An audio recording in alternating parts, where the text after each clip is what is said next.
Legend of Exorcism. Chapter 95. Dusty Sealed Memories.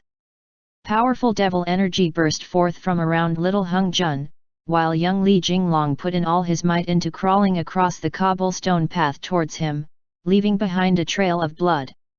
He reached out a hand, grasping aimlessly towards little Hung Jun. Little Hung Jun spread his arms and raised his head, looking towards the dark sky that stretched endlessly above. Within the divine and earthly veins, a vast amount of black chi circled, gathering towards his chest, while behind him appeared a huge monster, fighting its way out of his body to break through that cocoon and emerge. Kong Xian flew over, and with a turn in midair, his long, dark blue robe spread out, turning into the layer inside his armor. The armor across his body flashed, and his lean, well-built upper half was left bare. The living are merely passing travelers, while the departed return to the earth below.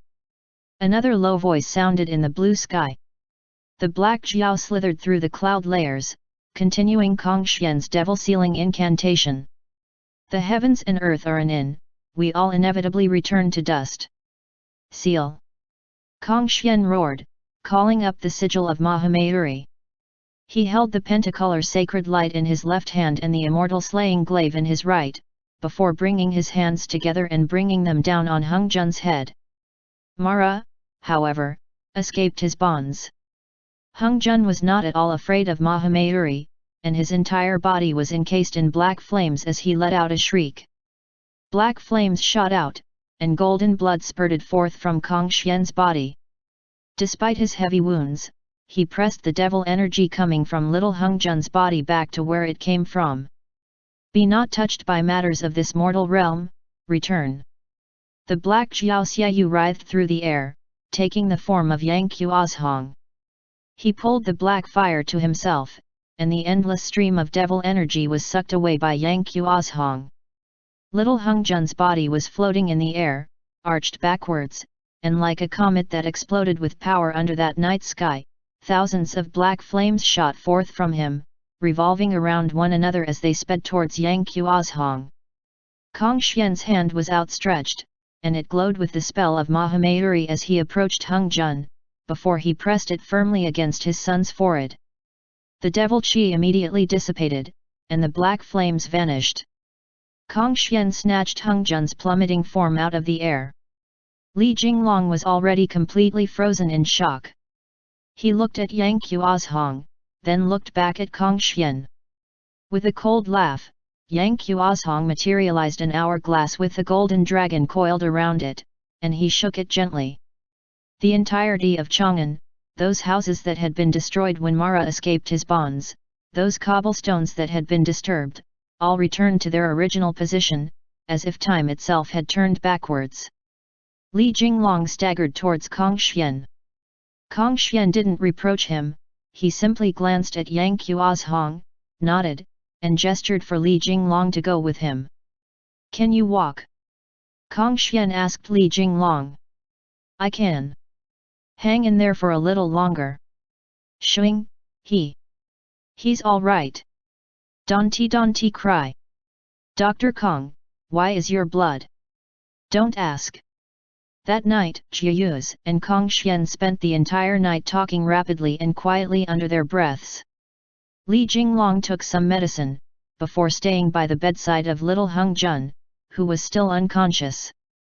Kong Xian did not come to disturb them, and it wasn't until daybreak that Jiayuz let out a sigh and entered the room, only to see Li Jinglong slumped at the side of the bed, sleeping soundly. He was even holding one of little Hung Jun's hands, and she couldn't help but feel saddened at that. When breakfast came around, little Hung Jun had yet to wake, and it was only after Kong Xian comforted him, telling him that Kong Xian's son would be fine, that Li Jinglong managed to nod, and he, Kong Xian, and Jiayuz had breakfast together. Jiayuz watched Li Jinglong, sighed, and said, "Usually, you two like to be together, and how could I not know that? Senior has been lonely ever since he was small, and in these past few days, thank you for not avoiding him." Li Jinglong originally thought that the Kong family seemed pretty poor, but when he looked closely, they didn't seem like ordinary poor families. Though their belongings were few, they didn't seem to be fatigued at all. Are you saints? Li Jinglong asked. Jiayuz glanced at Kong Xian, but Kong Xian didn't respond. Is Shuing also one? Li Jinglong asked. He said that there's a Yaogui in his body. Is it because of that? He needs less emotions and fewer desires, Jiayuz said. Li Jinglong, you must not let his heart surge with emotions. Shuing needs to have no wishes or desires in order to suppress Mara inside his heart. Kong Xian sighed, before saying, Jinglong, originally I only needed to seal away your memories to be done with the matter. However, it's different for Singer. You may be able to forget him, but he won't be able to forget you, so please, help me out with this, and Kong Xian will not dare to forget this assistance you provide. Li Jinglong widened his eyes. No wishes or desires, Hung Jun said to Lu Su. Wishes and desires give rise to pain and suffering, Lu Su explained. Ever since your seed of Mara appeared, it has been relentlessly absorbing the resentment in this world, and the lonelier and sadder you were as a child, the faster the speed of absorption. Hung Jun asked in reply, then, what happened later that caused all the devil qi in my body to dissipate? Lu Su thought for a bit, before replying, though the devil qi dissipated, it may not have truly vanished. Hung Jun nodded. It was all absorbed by Xiaoyu. Lu Su Ned, before continuing, the devil seed automatically absorbs the resentment of this world, just like how all rivers flow into the sea. What Xiaoyu coveted was the devil qi in your body. What use does that have? Hung Jun asked thoughtfully. That is mana, Lu Su said. That's cultivation, didn't you realize? Back then, you were only 7, yet you could already release such a strong power. The devil qi in your body forcibly gave you a few hundred, or even a few thousand years of cultivation. Hung Jun understood. My dad said before, Hung Jun said, that once someone's cultivation reaches a certain level, changes will happen to them, and they will ascend. Lu Su replied, Xiaoyu cultivated for 2,000 years, yet was in the end unable to become a dragon. He needed an even stronger power to break through that barrier to the next level. Several days later, little Hung Jun had finally recovered, but he remembered almost nothing of what had happened that night. The last scene in his memories was Li Jinglong being surrounded by a group of people, getting beaten up to protect him. Li Jinglong no longer went to school either, instead staying at home all day. The day little Hung Jun woke up, he received a scolding from Jiayuz. His parents had come up with a cover story with Li Jinglong, and they only told him that that night, he had been knocked out, and Li Jinglong had protected him and brought him back. Jiayuz then told little Hung Jun to take some medicine for external injuries to go check up on Li Jinglong, in order to prevent their son from thinking nonsense and creating other minor problems. Does it hurt? Little Hung Jun asked, his heart hurting for him as he applied the medicine to Li Jinglong's back. Young Li Jinglong was completely bare except for a pair of underwear. His back was covered in wounds, and little Hung Jun was applying medicine to them. Li Jinglong wanted to speak, yet he stopped, and he turned his head to look at Hung Jun. Look at how much of a beating I went through for you, Li Jinglong said, smiling. Hurry up and give Geg a kiss. At that, little Hung Jun put down the medicine, hugged him around the neck, and moved in for a kiss. Li Jinglong. Li Jinglong's face instantly flushed a bright red. After that kiss, little Hung Jun looked exactly as he had before, and he ducked his head and scooped some more medicine out with a spoon. He had Li Jinglong turn around, revealing his scrawny back. Li Jinglong's eyes immediately widened, and his breathing quickened. You're so skinny, little Hung Jun said. Skinnier than my dad? No way. Li Jinglong immediately shot back in response. I'm really sturdy, see? I fought 1 against 6, and they had sticks as well. Li Jinglong turned and flexed his arm for little Hung Jun to see. Little Hung Jun simply nodded and nodded as he applied some medicine to his arm. Li Jinglong's gaze traveled along his arm and landed on little Hung Jun's face, meeting his gaze. Little Hung Jun. Both of them were sitting on the bed, so Li Jinglong turned his head and gently moved forward. Upon seeing Li Jinglong lean in, little Hung Jun, still holding that bowl of medicine in his hand, also moved in of his own accord, though confusedly. Just as Li Jinglong was feeling a bit of an urge to kiss him, he suddenly thought of something, and he immediately dodged by turning his head. He touched his own lower back instead, saying, "Here." After the medicine was applied, Li Jinglong chivied little Hung Jun to go home, but little Hung Jun refused, because he didn't want to leave. Li Jinglong's physique was already starting to show the defined muscles of a youth. "Go back and keep your mom company," Li Jinglong said earnestly. "You're going to school again tomorrow, so I won't be able to see you anymore." "I'm not studying anymore," Li Jinglong said. "I'm going to join the army instead some other day." From that day on, Li Jinglong actually did not go back to school, he stayed at home every day to keep Hung Jun company. When winter came, the Li patriarch made a trip back, but as soon as he came home, he began to drink excessively. Under Kong Xian's suggestion, the two families also got together and celebrated the New Year. In the winter of that year, a snow so heavy the likes of it hadn't been seen for 100 years fell in Chang'an. The snow was soft, and it fell on the ground, on the eaves of the roofs, in the backyard, coating everything with a layer of snowflakes. Kong Xian and the Li patriarch were sitting in the room, drinking tea and idly chatting, while little Hung Jun and young Li Jinglong were hovering around Jiayu's, making dumplings. Li Jinglong was making a joke, which had Jiayu's chuckling. "Hung Jun." Liu Su felt that their surroundings once again rippled. Hung Jun seemed to be unable to control himself. At this moment, he wanted nothing more than to go back to the past at whatever cost, to the winter of that year, where both his parents were there, as well as Li Jinglong. "I want to go back," Hung Jun said. "Liu Su, let me go back." He remembered that the last time he had entered the dreamscape, his consciousness had been in his own body, and it was only today, because of Liu Su's power, that he was able to remove himself from his past self's body. Liu Su said, "Beautiful dreams are like sweet wine. You can drink, but don't drink too much." Hung Jun turned and looked towards Liu Su, who nodded and let go of Hung Jun. Hung Jun suddenly turned into white light, entering the body of the little him. "This is your dream, not the past," Liu Su's voice sounded in Hung Jun's ear. "Do not try to change everything, and don't keep dwelling on the fact that this is a dream, otherwise you'll wake up very soon."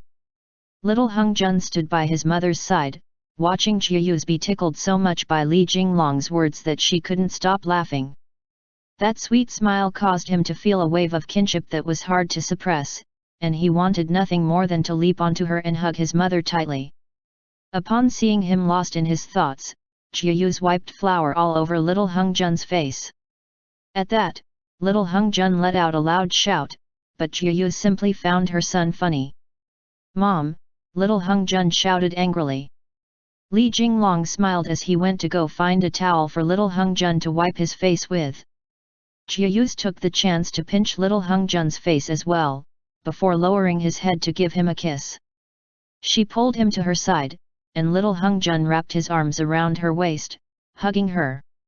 Liu Su let go of Hung Jun's hand and opened his eyes, waking from the dream, only to suddenly see Mo Rijin and Li Jinglong standing expressionlessly next to the bed, watching them. Liu Su studied the two of them suspiciously. Li Jinglong asked, "What are you showing him?" "It's really nothing," Liu Su said. Li Jinglong sat down on the bed. At this moment, Hung Jun was currently sound asleep, the innocence of youth shining through the lines of his sleeping face. The corners of his lips were faintly crooked up, as if he was having a beautiful dream. Li Jinglong reached out a hand and stroked his forehead. Liu Su hurriedly said, "Don't wake him up, otherwise I'll beat you up." Li Jinglong countered, "Send me in." Liu Su, "No way. You must be in his dream to enter it. And how would you know that he hasn't dreamt of me?" Li Jinglong asked, smiling as he appraised Liu Su. Li Jinglong was very clever, and upon seeing Liu Su stop speaking once more, he guessed that this dream had something to do with him. Liu Su had no way to counter, so he could only point at Hung Jun's hand. With that, Li Jinglong took Hung Jun's hand and laid down by his side, before Liu Su formed a symbol with his hand and pressed it against Li Jinglong's chest. The power of the white deer spread through him, calling up the warm light of the heart lamp, which flooded through Li Jinglong and Hung Jun's bodies. On New Year's Eve, after they ate the dumplings, Li Jinglong slept over at the Kong residence. The two small children were in bed, and they talked quietly for a while. Li Jinglong held Hung Jun's hand as they laid there side by side, before little Hung Jun turned over and hugged Li Jinglong, asking, "What's joining the army?" Li Jinglong widened his eyes. In this moment, his consciousness had entered Hung Jun's dream. Joining the army is, Li Jinglong turned his head, studying young Hung Jun with shock, before then looking at his surroundings, wondering to himself, where is this? Little Hung Jun had played for an entire day, and he was very sleepy, so he quickly fell asleep. Li Jinglong lowered his head to look at Hung Jun in his embrace, and with his red lips and white teeth, he looked even prettier than the older him. It was also just at this moment that footsteps sounded and Kong Xian walked in. Li Jinglong immediately shut his eyes, and Kong Xian gently put 2 red envelopes under the 2 children's pillows, before looking down at Li Jinglong. Right after that, Kong Xian made an odd gesture, as if he was casting some magic. He made a sword fingers pose with his hand, and with a gentle dab, a magic sigil left his hand, flying with a hum towards Li Jinglong, sinking into his heart. The Li patriarch had already left, and a moment later, Li Jinglong rose noiselessly as well, only to find that he had returned to his childhood self, and there were 2 new sets of clothes laid out on the table for the new year. He put one on, walked out of Hung Jun's family's house, and looked at his surroundings. This was a past that had never existed in his memories. What was going on? Li Jinglong was completely shaken to his core.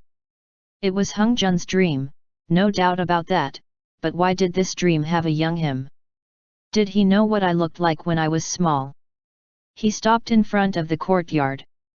The snow had already stopped, and upon observing his surroundings, he suddenly saw the camphor tree in the yard next door and was greatly shocked. For a time he couldn't even figure out if this was his dream or Hung Jun's. From the front entryway came the sound of discussion, and Kong Xian saw the drunken Li patriarch to the door. Just as he was about to turn back, he seemed to have spotted someone in the alley. "Come in and take a seat, ba," Kong Xian's voice said. Yang Qiuzhong and Kong Xian entered the Kong residence together. Jiayuz was clearing the table, and she glanced at Yang Qiuzhong, seemingly very wary of him. When she left, she gently shut the door behind her. After she left, carrying the plates, Li Jinglong came over quietly from the side and hid under the corridor. He glanced at Jiayuz's departing silhouette, before then peeking back through the door. "Have you thought it through?" Yang Qiuzhong asked solemnly. "This is the only way to save him." "I may save him," Kong Xian said, "but because of that, the world will be destroyed." Yang Qiuzhong replied solemnly, "As long as there is light, there will be shadows, as long as there is good, there will inevitably be evil. If there is peace and splendor, there must also be a day where devils rise once more. The resentment in this world arises from the multitude of living beings with it, and will also be returned to those living beings. This is the inevitable fate of the divine land, so why are you so unable to accept it?" And saying this, Yang Qiuzhong actually turned his head slightly, looking through the crack in the door at Li Jinglong in the distance, giving him a glance full of ulterior motives. Li Jinglong suddenly jolted, subconsciously ducking away, but he then remembered that this was Hung Jun's dreamscape, not reality. How could the Yang Qiuzhong in Hung Jun's dream see himself? Unless, in that dream, the person who came here to poke about was someone else? 3/10 of the resentment of this world is already in his body. The other 7/10, I am currently gathering as quickly as I can, Yang Qiuzhong said, taking a sip of tea. Hand him over to me, and in less than 10 years, the devil Qi can be gotten rid of. At that time, you'll just need to take action to seal Mara, which guarantees that your son will live as well. Kong Xian asked, then what about you? Yang Qiuzhong smiled slightly. You yearn to save Xing'er's life for nothing more than the fulfillment of your own desires, Kong Xian said coldly. If the devil Qi goes to you, in the coming days you will act more uninhibited than ever, Xia Yu. At that time, who in this world will be able to take care of you? Is it more dangerous for the devil Qi to reside in my Hun, or for it to be absorbed into your son's body? I am already close to becoming a dragon, and I should still be able to control it. If, instead, Shuing became a devil, he would be even more impossible to control. You'd best think this through. Kong Xian replied darkly, if, one day, Shuing does become Mara, I will naturally get rid of him with my own hands, thus ending the mistake that I myself made. Then you'd best act as soon as you can, Yang Qiuzhong said earnestly, after thinking for a bit. If Mara manages to absorb 6/10 of the devil Qi, then even you may not be its opponent. Kong Xian replied, the Kun god is currently gathering the power of the sun and moon of the northern sea for me, so that the heart lamp may be reforged. You are unable to use the heart lamp, Yang Qiuzhong said. That does not belong to the Yao tribes. There will always be someone who will be able to inherit it, Kong Xian replied earnestly. The Chen family. Yang Qiuzhong scoffed. If Chen Xiang's descendant was able to inherit it, the heart lamp probably would not have been destroyed in the first place. In that instant, time came to a stop, and an almost unnoticeable ripple spread through the surroundings.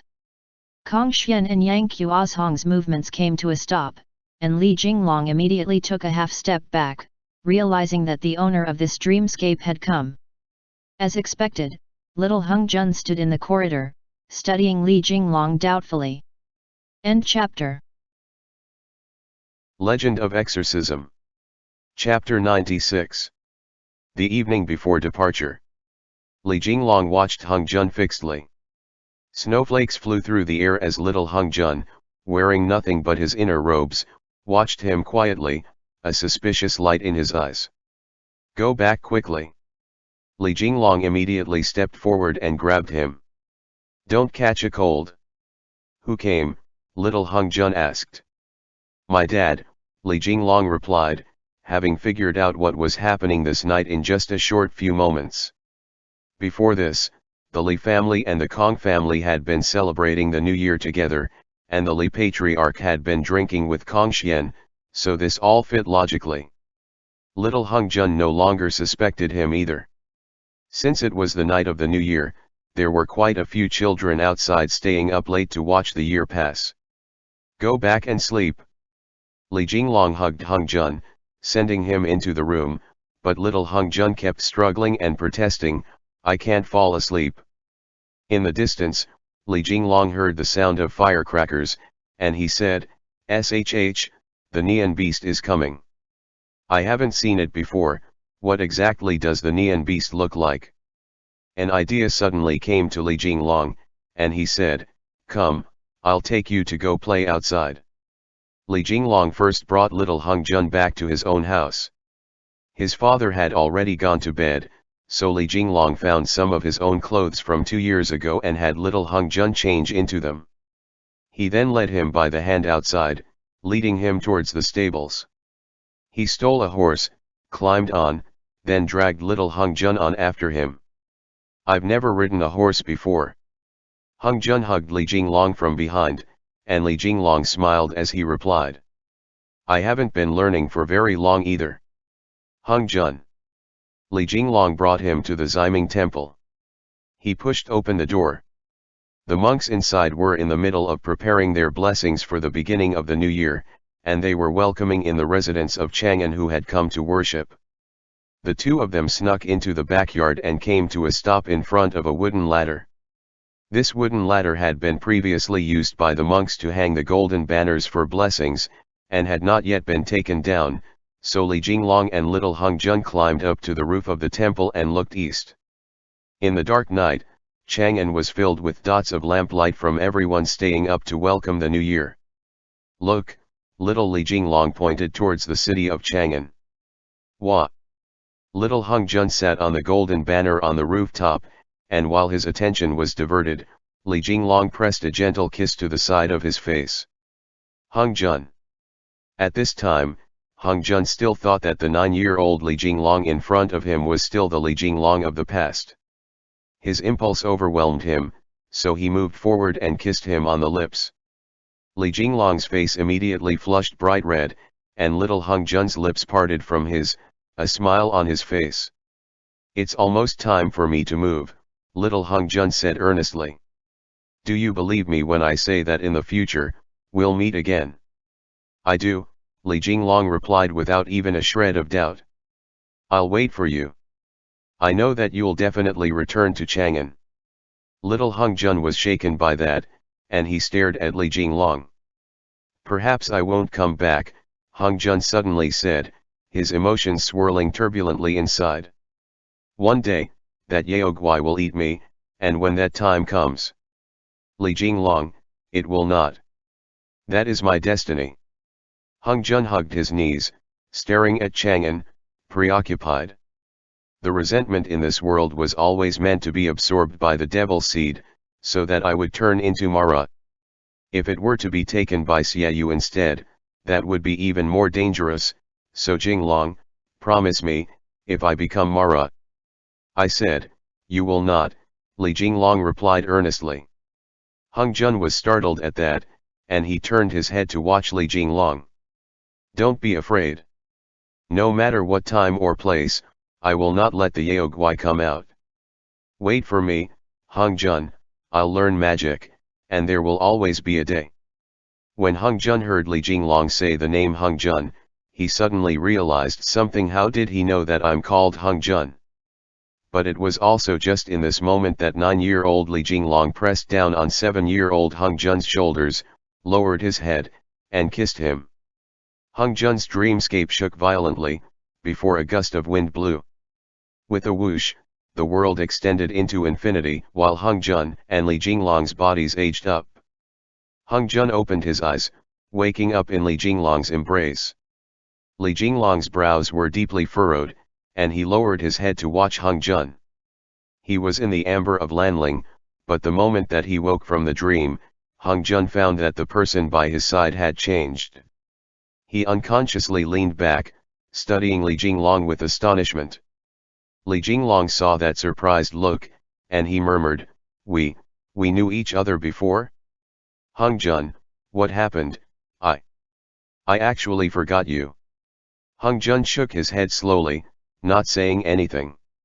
Li Jinglong continued, was that your past? Hung Jun. Tell me. Hung Jun pushed Li Jinglong aside, but Li Jinglong persisted. Hung Jun. Outside the amber of Lanling, in the early summer night, the fragrance of magnolias wafted on the gentle breeze. 100 emotions were washing over Lu Su's heart at once, and he walked along the second floor of the wine shop until he reached the balcony. The Western market had closed for the day, and the evening drums beat again and again. Amorigin was currently squatting on the balcony like a wolf, watching the sun set in the distance. When he heard the footsteps, he didn't even need to ask before knowing that Lu Su had come. You helped Hung Jun enter his dream? Amorigin asked. I was just about to go wake you two up. Lu Su and Ed. Ever since they had argued that day, he spoke very little with Amorigin. He came to a stop in front of the railings, half slumping over them, and he and Amorigin both looked into the distance. What did you see? Amorigin asked. Lu Su replied, what does that have to do with you? I simply see him as my little brother, Amorigin replied, as if he was talking to himself. Lu Su originally wanted to mock him with a few more sentences, but he gave up on that idea. After a long silence, he finally replied. I saw a child who was very lonely when he was young, Lu Su said, preoccupied, as he watched the market under the sunset, before turning his gaze unblinkingly to watch Emorigin squatting on the eaves of the roof. When he saw the young Hung Jun and Li Jinglong, a different kind of emotion engulfed him. That was half envy, half melancholy. He had once been even lonelier than Hung Jun, and as soon as he was old enough, he had been sent to Shazhu County and handed over to the leader of the city guards. Back then, he had been no more than an idiot covered in dirt, and no matter where he went, he was always bullied and mocked. "How did you spend your childhood?" Emorigin suddenly asked after hearing Lu Su speak of Hung Jun's childhood. Lu Su didn't reply, but he thought of the scene from that snowy night under the city situated in the mountain pass, when he had widened his eyes, and Emorigin had pressed his palm, glowing with light, against Lu Su's forehead. "Hey, idiot, where exactly do you think you're running off to? This idiot's not good for much else, but he runs pretty fast. Have you ever thought about where you're going to go?" In that world where his consciousness had been blurred, the world was a swathe of white, and he was always running in this whiteness. There was no end to the world, and he could never reach the end. But he kept running, as if in this boundless world, there was someone waiting for him. Since he hadn't arrived, why shouldn't Lu Su go to him? But he had run across the entirety of Hexi without ever stopping for something, nor did he know what exactly he was searching for. Emorigin turned his head, suddenly saying to Lu Su, "I'm sorry, Lu Su." Lu Su frowned, before raising his eyebrows, indicating that if he had something to say, then he should say it. "Before, I couldn't understand," Emorigin said. "I'm not like Zenshi, I thought, but actually, it's all my fault, don't be angry." "Lu Su." Emorigin mulled it over for a bit more, before continuing, "I thought the gray wolf and white deer were all, but if you have something to say, then spit it out," Lu Su snapped impatiently. Emorigin searched his thoughts for a moment, and without turning around, still with his back to Lu Su, he said, "Hung Jun was right. If we can't be that, then let's be brothers." "He and I were good brothers to begin with," Lu Su said. "You're overthinking it, ba, idiot wolf." Emorigin turned around, using his hands to gesture as he said awkwardly, "I meant, you and me." "Lu Su." Seeing that Lu Su wasn't speaking, Emorigin hurried to explain. "Before, I thought that the gray wolf and white deer were supposed to become husband and wife, which was why I... Don't blame me for being presumptuous." And saying this, he didn't dare to look Lu Su in the eye. He turned his head back around, murmuring to himself, "It was all my fault." "That's natural," Lu Su said. "I never liked you either." When Emorigin heard these words, he let out a breath in relief. "That's good, Lu Su, I don't have any inappropriate thoughts about you." Lu Su mocked him. "All this is nonsense." Emorigin scratched his head, but just as he was about to say something, Lu Su turned and left.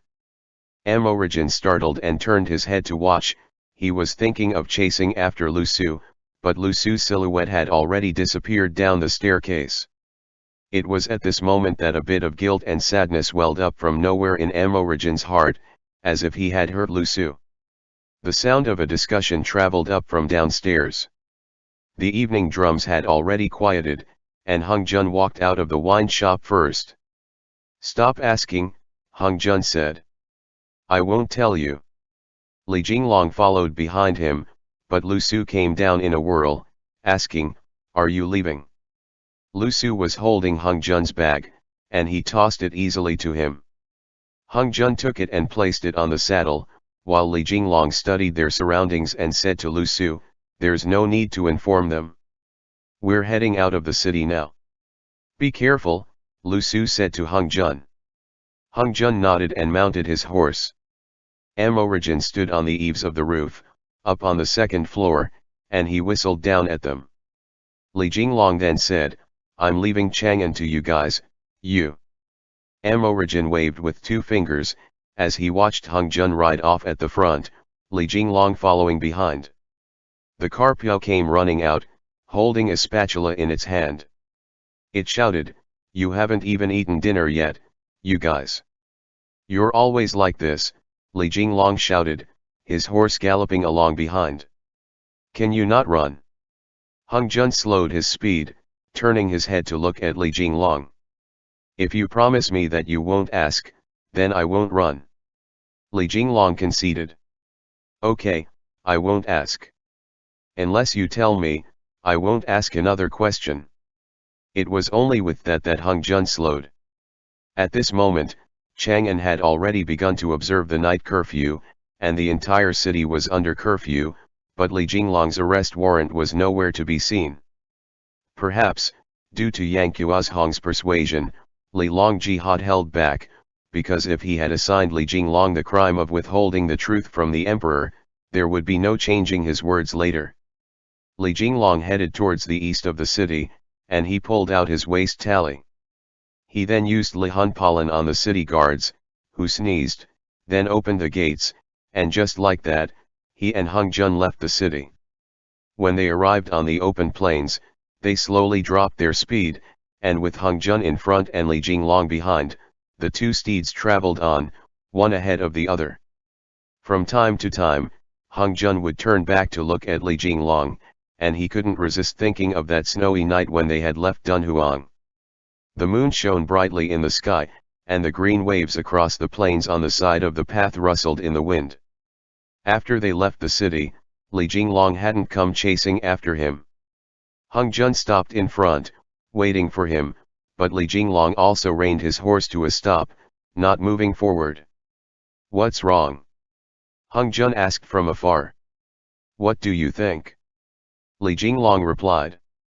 Hung Jun didn't say any more on that. "Let's go." Li Jinglong's eyes were filled with anger. Hung Jun knew that he was angry, but he still persisted. He was afraid that if Li Jinglong learned of some things, that would only increase the troubles he had to deal with. "What I didn't want to say was..." "Don't say it," Li Jinglong replied. "I promised you I wouldn't ask." "Then let's go," Hung Jun said, turning his horse's head. The two of them rode for a little while longer. Hung Jun was already somewhat tired, though leaving the city at night meant it was hard for them to be caught.